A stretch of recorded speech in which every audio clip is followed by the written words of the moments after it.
Ayan na ang pinaka-iniintay namin na araw for our bride-to-be na Franny na si Paula. Grabe no, sobrang bilis ng panahon, parang kailan lang, nakafocus pa kami sa pag-aaral. Pero ngayon day, unti-unti nang pumapasok sa buhay may asawa. Kahit nga 2 PM pa yung kasal, maaga kaming pumunta sa hotel for picture taking. Bakit ganun no? Ilang years na yung lumipas, pero yung mga tropa ko parang ganun pa rin yung edad. Kaya pala sinasabi nila, tumatanda lang yung edad, pero yung pakiramdam parang ganun pa rin naman. Maliban na lang syempre sa mga likod na palagi nang sumasakit. Dahil nga medyo alanganin na yung oras, umuna na kami sa may simbahan para makakain muna sa katabing restaurant.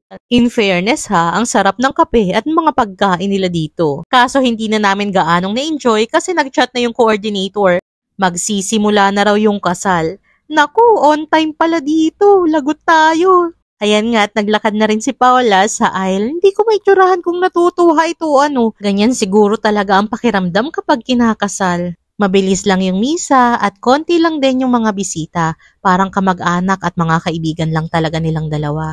Kayo ba, kapag kinasal kayo, intimate wedding din ba ang gusto nyo? O yung kasama buong barangay? O siya, bukas na lang ulit, kain muna kami. Paki-follow and share na lang. Salamat!